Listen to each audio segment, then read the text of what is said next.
Well, good evening and welcome to AgriVision's 2012. Many of you have been to our events over the years and we thank you for that. And we thank you again for your attendance this year. Several things that I want to cover before we get started with our keynote speaker. The first of which is just to make a few introductions. I want to start with our board of directors, and we'll start right at the top. Chairman of the board and CEO at First Dakota, Larry Ness, is here with us. Larry, thank you. I want to introduce the other board members that are in attendance, and hopefully I didn't miss anyone. We have the president of our bank and also a board member, Rob Stevenson. Rob is in the room. Why don't you guys stand, and then I'll introduce you all. I should have said that. I'll introduce you all, and then we'll give them all our own applause. Rob Stevenson. We also have Rob Ness. Rob is here, as well as Dan Eisenbrown. Dan is here. Did I miss any board members? All right, help me give them a little round of applause. A couple members from our executive management team. Dennis Foken, our chief financial officer. Dennis is here, as well as someone who's not a stranger to all of you, Denny Everson. My predecessor is up here in front, so thank you, gentlemen. One of the things we've done this last year is put in place an Ag Advisory Board. And it's been a great initiative for our Ag Division, and it's a way for us to stay even more connected to agriculture and to leaders in the industry, and seek their advice and seek their counsel. We have a few of those Ag Advisory Board members with us tonight, and I'd like to recognize them now. We have Larry Klum from Mitchell. Larry, please stand. Terry Funk from the Neely, Nebraska area, and Chad Heckathorn from the Vermilion area. I know Chad is here. Any other Ag Advisory Board members I missed that came in? All right. Thank you, folks. Thank you very much. And certainly last but not least is the staff at First Dakota, all of our lenders, our lending assistants, and all of those folks throughout our bank that work so hard every day to take care of the folks in this room. I'd like all of them to just stand and give a big wave, if you would. All of the First Dakota staff. Many of them are back in the corner there, but if you're not, please stand and be recognized.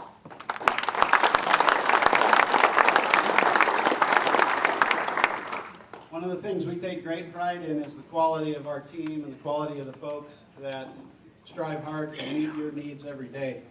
I should have started with this. My name is Nate Franzine, and I have the pleasure of managing our agribusiness division at First Dakota. And one of the things we take great pride in is education and making sure that we're working closely with all of you, the leaders and the producers in agriculture, to make sure not only you're the best you can be, but we're, as a partner of yours, being the best we can be. So let me highlight a few of those things that we try to do to help sharpen those. At your tables, you should see a flyer that looks like this. Two things I want to point out to you. On the top of that flyer, it talks about firstdakotaag.com. That is our ag website. And I encourage you to go out there if you haven't already. It's a great resource for each and every one of you. We have everything from the markets to the weather on there, as well as what we call our Knowledge Center. And on the Knowledge Center, we put out information every day, new current information, news that we think is valuable to you. When you came in tonight and registered, there's a couple things there that you could have grabbed, and on your way out, you can grab them if you're of interest. One is a report that you'll find out at that website. It's a report from Dr. David Cole and Dr. Ed Seafried. You may remember both of those individuals. They've been past speakers at this event, and they contribute to our website on a regular basis with timely information. This is their year-end report where they grade the U.S. economy and they grade the agricultural economy. I think you'll find that of interest if you haven't had a chance to read it. The other thing at the registration desk is our ag newsletter. We put out a newsletter on a quarterly basis. I'm sure many of you are already on our newsletter list. But if you aren't and are interested, just let one of our staff know. We'll be sure to get you on there and get you a copy. You can receive it through standard mail, or we can email it to you, whatever mode is most of interest to you.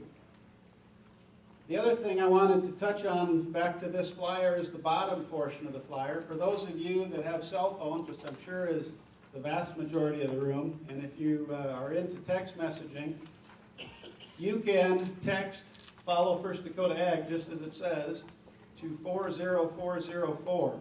And by doing that, you subscribe to get our periodic ag updates via text message. We'll text you periodically. Trust me, we're very conscious. We don't want to send you junk mail. You won't get bombarded. But you'll receive a periodic message with us that just talks about upcoming events and things that we think are important to you relative to agriculture. Two other things that I want to talk about that are coming out. Our staff is proud to have been working on real hard for all of your benefit. One is what we're calling the report card. Very soon, matter of fact, by the end of this week, you'll be able to go out to our website and you'll have access to what we're calling the report card. It's a tool for all of you. It's a tool for you to drop your information in about your farming operation and see how it stacks up. We've got it color-coded, so you drop in your financial information and you'll do it on your own. It's your private information. But once you drop that data in, it'll take you to a ratios report page, and it'll tell you how those ratios stack up. If it's green, you're good to go, right? Green is go. If it's yellow, means you're okay, but it's an area to take a look at. And if it's red, it means that might be an area for improvement in your operation. Every one of our ag bankers across our company are anxious to visit with you about that report. We'll help you go through it and fill it out if you haven't done so already.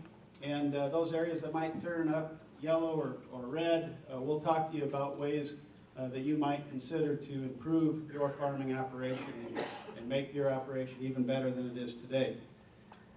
The last thing I wanted to share before I turn it over to our keynote speaker is another thing that I'm very excited about, and that is the launching of our Beginning Farmer and Rancher program here at First Dakota. This year we took on the initiative of having a Beginning Farmer program, and we have 25 young beginning farmers and ranchers that have signed up in the program. We are, for obvious reasons, encouraging the spouses to be very involved, or significant others, whatever the case may be. And when you factor all that in, we should have around 40 folks involved in this first group. It'll be a year-long program, and we're excited about that. We will have beginning farmers coming in and meeting multiple times, and we're going to do as best we can to expose them to many things to help make them better. We have a few of those beginning farmers in the room tonight, and so if you would, those that are in our beginning farmer program, please stand. Please stand for me if you would. Several of them over there. And help me give them a round of applause. They're our next generation.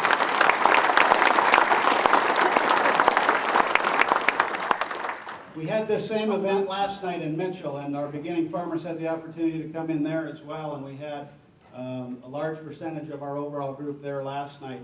We also gave them a chance to spend an hour or so ahead of this event picking the professor's brain, and we had a great discussion doing so with the beginning farmers. So we're real excited about kicking off our beginning farmer program. The flyer on the table talks about it, and what I would ask of all of you, the 2012 beginning farmer class is in place, as I just stated, but we plan to make this an annual event, an annual program for beginning farmers. So if you're a beginning farmer, or if your operation has a young farmer just starting to get involved, let us know, and we'll be sure to send them an application, and they can apply to be a part of the 2013 class of First Dakota's Beginning Farmer Program.